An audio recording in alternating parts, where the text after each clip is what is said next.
Kevin Cox, a recent visitor to Emerald Downs, is best known as one of the handicappers in the cast of the Esquire Network reality show Horse Players. He has a high finish of third place in the National Handicappers Tour.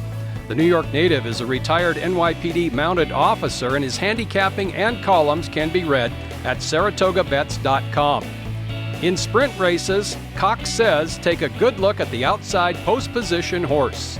There are very few certainties in this sport, but one thing you can be sure of is that when you're using an outside post position in a sprint, you are guaranteed of a few things.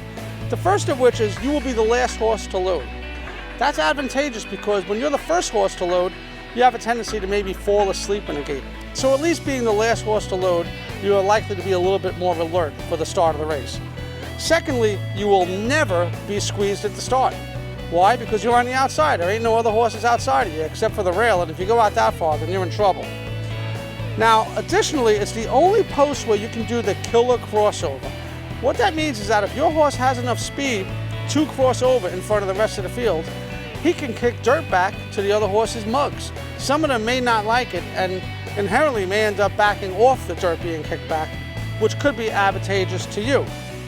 Additionally, it's the only spot where the jockey can see the entire field. He can see the race layout ahead of him. You can't do that on the rail. You can't look over your shoulder because there are no rear view mirrors on your shoulder. Further handicapping the outside post horse, Cox makes his own changes on the posted Beyer speed figure. I like to adjust my speed figures in this manner. Adding a pound, you take off a half a point. You move from the 2-hole to the 10-hole, that's a half a point for each slot.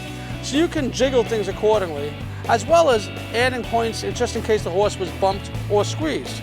Now, all this being said, the most important thing is, if today is a fast track and the last race was over a sloppy track, you have to prorate that accordingly for how the horse does on the surface that he's running on today. So take a look at the box score for all of that. Hope to see you at the cashier's window. I'm Kevin Cox at Emerald Downs.